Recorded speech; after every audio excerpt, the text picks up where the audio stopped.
Hi ಎಲ್ರಿಗೂ ನಮಸ್ಕಾರ ಸ್ನೇಹಿತರೆ, ನಾನು ನಿಮ್ಮ ಕ್ರಿಯೇಟಿವ್ ಕನ್ನಡಿಗ. ಸ್ನೇಹಿತರೆ, ಈ ಮಡೆನೂರು ಮನು 3 ವರ್ಷದ ಹಿಂದೆ ಇಡಬಾರ್ದು ಜಾಗಕ್ಕೆ ಕೊಡೆ ಇಟ್ಟಿದ್ದ ಕಾರಣ ಮಡೆ ಕೈಲಿ ಕೊಡೆ ಹಿಡಿಸ್ಕೊಂಡಿದ್ದ ಜಡೆ ಕಂಪ್ಲೇಂಟ್ ಕೊಟ್ಟು ಜೈಲ್ಗೆ ನಡೆ ಅನ್ನೋ ತರ ಆಗಿದೆ. ಮಡೆನೂರು ಮನುಗೆ 14 ದಿನ ನ್ಯಾಯಾಂಗ ಬಂಧನ.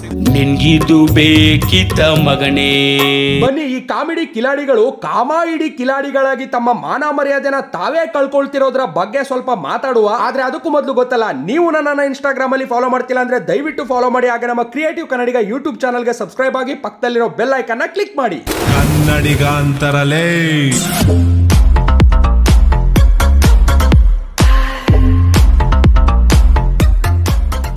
ಸ್ನೇಹಿತರೆ, ಈ ನ್ಯೂಸ್ ಗಳನ್ನ ನಾನ್ ನೋಡಿದಾಗ ಪಕ್ಕ ಇದು ಸಹ ಮೂವಿ ಪ್ರಮೋಷನ್ ಗಿಮಿಕ್ಕೇ ಇರಬೇಕು ಅನ್ಕೊಂಡು ಸುಮ್ನಾಗಿದ್ದೆ.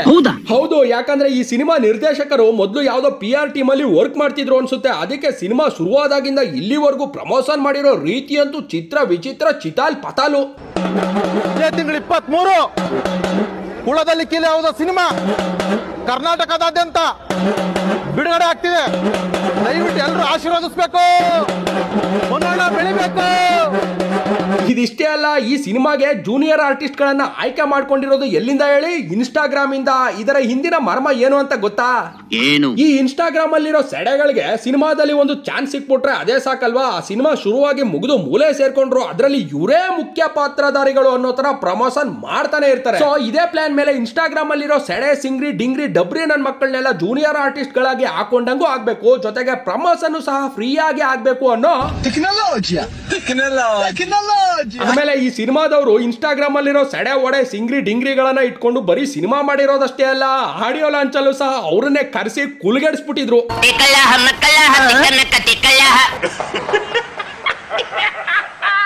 ನೋಡಿದ್ರಲ್ಲ, ಈ ತರ ಚಿತ್ರ ವಿಚಿತ್ರ ಸಿನಿಮಾ ಪ್ರಮೋಷನ್ ಮಾಡ್ತಿದ್ರಲ್ಲ, ಅದನ್ನ ನೋಡಿದ್ ನಂಗೆ ಇದು ಸಹ ಈ ಸಿನಿಮಾದ ಪ್ರಮೋಷನ್ ಒಂದು ಭಾಗ ಅಂತಾನೆ ಅನ್ಕೊಂಡೆ. ಅದ್ರಲ್ಲಿ ಬೇರೆ ಸಿನಿಮಾ ರಿಲೀಸ್ ನಾಳೆ ಅಂತಾನೆ ಇದೆಲ್ಲ ಆಯ್ತಲ್ಲ, ಪಕ್ಕ ಇದು ಪ್ರಮೋಷನ್ ಗಿಮಿಕ್ಕೆ ಅಂತಾನೆ ಸುಮ್ನಾಗಿದ್ದೆ. ಆದ್ರೆ ಈ ಮಿಂಚಕ್ಕನ್ ಇಂಟರ್ವ್ಯೂಗಳು, ಮಡೆ ಹಣ್ಣನ್ ಆಡಿಯೋಗಳು ಇದೆಲ್ಲ ನೋಡಿದಾಗ್ಲೇ ನಂಗೂ ಕ್ಲಾರಿಟಿ ಸಿಕ್ಕಿದ್ದು. ಓಹೋ, ಇದು ಸಿನಿಮಾ ಪ್ರಮೋಷನ್ ಅಲ್ಲ, ಇವರಿಬ್ರು ಮಧ್ಯೆ 3 ವರ್ಷದ ಹಿಂದೆ ಆಗಿರೋ ಹೆವಿಯಾದ ಎಮೋಷನ್ ಅಂತ ಅರ್ಥ ಆಯ್ತು ಅನ್ಸುತ್ತೆ. ಅದು ಎಂತ ಎಮೋಷನ್ ಹೇಳಿ? ಮಡೆನೋ ಕೊಡೆನೋ ಸೇರಿದವು, ದಗೆಯನ್ನು ತಂಪು ಮಾಡಿದವು, ಮನು ಮಾಡಿತು ತುಂಟತನ, ಮಿಂಚು ತೋರಿಸಿತು ಮೂರ್ಖತನ, ಮಿಂಚುದು ಮಡೆಯದು ನೆಂಟತನ. ಇವಾಗ ಬೀದಿಗೆ ಬಂದಿದೆ, ಏನ್ ಮಾಡೋಣ? ಅಲ್ಲ ಗುರು, ಈ ಮಡೆ ಹಣ್ಣಂಗೆ ಮದುವೆ ಆಗಿ ಮಗಳಿದ್ಲು, ಹಂಗಿದ್ರು ಈ ಮಿಂಚು ಅಕ್ಕ ಮಡೆ ಹಣ್ಣನ್ ಕೊಡೆಗೆ ಹೆಂಗ್ ತಗ್ಲಾಕೊಂಡ್ಲು ಅನ್ನೋ ಜನರ ಪ್ರಶ್ನೆಗೆ ಮಿಂಚು ಅಕ್ಕನ ಉತ್ತರ ಇದು. ಅತ್ಯಾಚಾರ ಮಾಡಿದಾಗ ನಾನು ತುಂಬಾ ಶಾಕಿಗೆ ಒಳಗಾಗಿದ್ದೆ. ಏನ್ ಮಾಡ್ತಿದ್ದಾನೆ ಇವನು, ನಂಗೆ ಅರ್ಥನೇ ಆಗ್ತಿರ್ಲಿಲ್ಲ. ಬಿಕಾಸ್ ಇವನ್ ಬೆಸ್ಟ್ ಫ್ರೆಂಡ್, ಅಷ್ಟು ನಂಬಿದ್ದೆ ನಾನು ಅವನನ್ನ.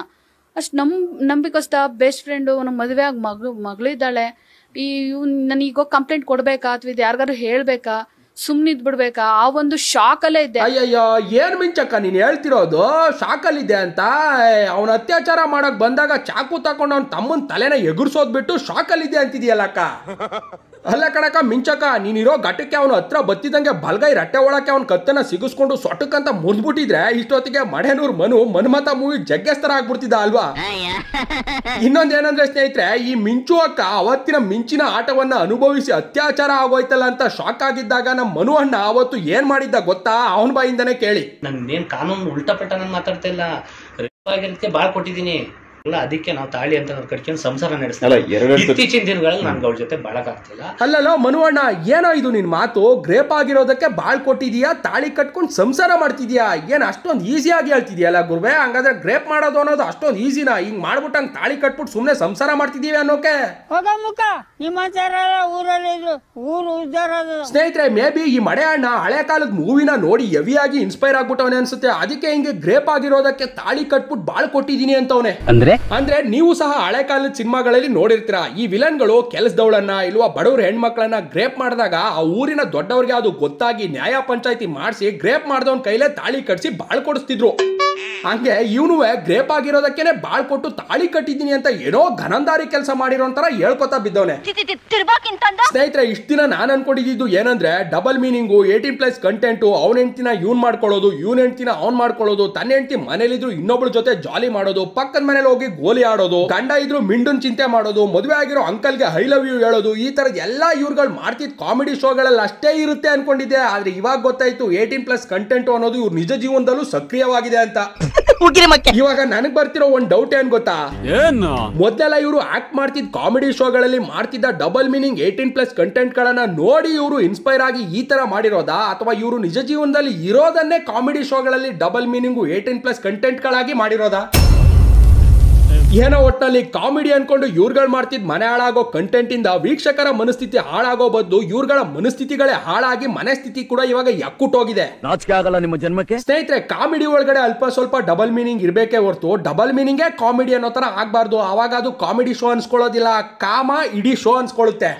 ಹೌದಾ?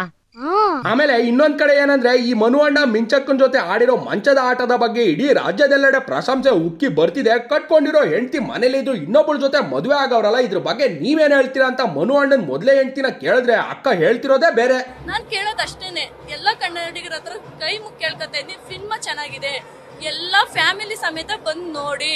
ಅವಾಗ್ಲೂ ಎಲ್ಲಾ ರೀತಿಯಿಂದಲೂ ನನ್ ಗಂಡಂಗ್ ಸಪೋರ್ಟ್ ಮಾಡ್ತಾನೆ ಇದ್ದೀರಾ, ಇವಾಗ್ಲೂ ಮಾಡಿ. ವೈಯಕ್ತಿಕ ಬಿಟ್ಬಿಡಿ. ಅಲ್ಲ ಕಣಕ, ಗುಡುಗು ಸಿಡ್ಲು ಸೇರಿ ಮಿಂಚು ಸಂಚರಿಸಿ ಮಳೆ ಬಂದು ಮಳೆ ಅಣ್ಣ ಕೊಡೆ ಹಿಡಿಯೋ ಬದಲು ಜಡೆ ಹಿಡ್ದಿರೋದಕ್ಕೆ ಪಶ್ಚಾತ್ತಾಪ ಪಡ್ತಿರ್ತೀಯ. ನಿಂಗಾಗಿರೋ ಅನ್ಯಾಯಕ್ಕೆ ಲಬಲಬೋ ಅಂತ ಬಾಯಿ ಬಡ್ಕೊಂಡು ಜೀವನ ಹಿಂಗಾಯ್ತಲ್ಲ ಅಂತ ಅಳ್ತಿರ್ತೀಯ ಅಂತ ನಾವ್ ಅನ್ಕೊಂಡ್ರೆ, ನೀನೇನಕ್ಕ ಕಷ್ಟಪಟ್ಟು ಸಿನಿಮಾ ಮಾಡೋರೆ ಬಂದು ಸಿನಿಮಾ ನೋಡಿ ಅಂತ ಇಲ್ಲೂ ಸಹ ಮೂವಿ ಪ್ರಮೋಷನ್ ಮಾಡ್ತಿದ್ಯಲ್ಲಕ್ಕ.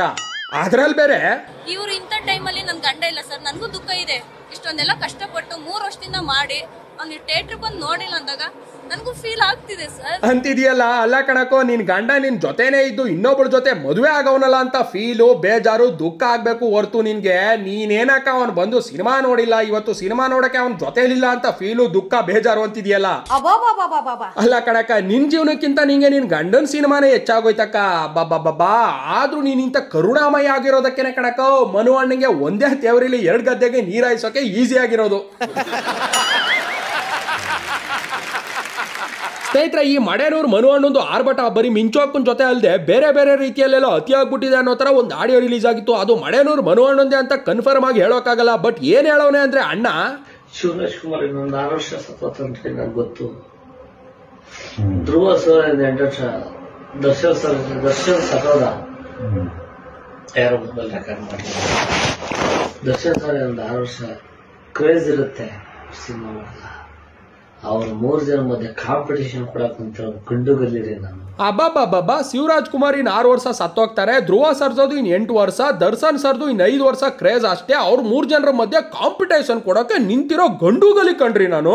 ಅಯ್ಯೋ ಏನೇ ಇದು? ಸ್ನೇಹಿತರೆ, ಇದು ಪಕ್ಕ ಮಡೇನೂರ್ ಮನುದೇ ವಾಯ್ಸ್ ಅಂತ ಕನ್ಫರ್ಮ್ ಆಗಿಲ್ಲ. ಬಟ್ ಕೇಳೋಕೆ ಅವನದೇ ವಾಯ್ಸ್ ತರನೇ ಇದೆ. ಬಟ್ ಅದು ಅವನದೇ ವಾಯ್ಸ್ ಅನ್ನೋದು ಕನ್ಫರ್ಮ್ ಆಗ್ಬಿಡ್ತು ಅನ್ನೋದೇ ಆದ್ರೆ ಮುಗೀತು ಕತೆ ಅಣ್ಣಂದು. ಇನ್ ಯಾವುದೇ ಕಾರಣಕ್ಕೂ ಕನ್ನಡ ಸಿನಿಮಾ ಇಂಡಸ್ಟ್ರಿಯಲ್ಲಿ ಬೆಳೆಯೋದಿರ್ಲಿ ಬದುಕೋಕು ಆಗಲ್ಲ. ಊರಲ್ಲಿ ಹೋಗಿ ಗದ್ದೆ ಕೆಲಸ ಮಾಡ್ಕೊಂಡು ಇರೋ ಬರೋ ಗದ್ದೆಗಳಿಗೆ ನೀರಾಯಿಸ್ಕೊಂಡು ಜೀವನ ಮಾಡ್ಬೇಕಾಗುತ್ತೆ ಅಷ್ಟೇ. ಸ್ನೇಹಿತರೆ, ಈ ವಿಡಿಯೋ ಇಲ್ಲಿಗೆ ಮುಕ್ತಾಯವಾಯಿತು. ನಿಮ್ಮ ಭೇಟಿ ಮುಂದಿನ ವಿಡಿಯೋದಲ್ಲಿ ಅಂತ ಹೇಳ್ತಾ ಈ ವಿಡಿಯೋನ ಮುಗಿಸ್ತಾ ಇದ್ದೀನಿ. ಅದಕ್ಕೂ ಮೊದಲು ನಾವು ಯಾವಾಗ್ಲೂ ಕೊನೆಯಲ್ಲಿ ಹೇಳೋದನ್ನ ಹೇಳಲೇಬೇಕು ಅಲ್ವಾ? ನನ್ನ ವಿಡಿಯೋ ನೋಡಿ ಹುಡ್ಕೊಂಡು ಬಂದು ಕಮೆಂಟ್ ಅಲ್ಲಿ ಕಕ್ಕ ಮಾಡಿದ್ರೆ ದೇವ್ರು ಮಾಡ್ಬಿಡ್ತೀನಿ. ನನ್ನ ಈ ವಿಡಿಯೋ ಸ್ವಲ್ಪ ಆದ್ರೂ ಇಷ್ಟ ಆದ್ರೆ ಲೈಕ್ ಮಾಡಿ, ಶೇರ್ ಮಾಡಿ, ಕಮೆಂಟ್ ಮಾಡಿ. ಹಾಗೆ ನಮ್ಮ ಕ್ರಿಯೇಟಿವ್ ಕನ್ನಡಿಗ ಯೂಟ್ಯೂಬ್ ಚಾನಲ್ಗೆ ಸಬ್ಸ್ಕ್ರೈಬ್ ಆಗಿ ಪಕ್ಕದಲ್ಲಿರೋ ಬೆಲ್ ಐಕಾನ್ ಕ್ಲಿಕ್ ಮಾಡಿ. ಅದನ್ನ ಕ್ಲಿಕ್ ಮಾಡೋದ್ರಿಂದ ನಾವು ಪೋಸ್ಟ್ ಮಾಡೋ ಪ್ರತಿಯೊಂದು ವಿಡಿಯೋ ನೋಟಿಫಿಕೇಶನ್ ಕೂಡ ನಿಮ್ಮ ಮೊಬೈಲ್ಗೆ ಡೈರೆಕ್ಟ್ ಆಗಿ ಬರುತ್ತೆ. ಧನ್ಯವಾದಗಳು. ಜನರಿಂದ ನಾನು ಮೇಲೆ ಬಂದೆ, ಜನರನ್ನೇ ನನ್ನ ದೇವರೆಂದೇ.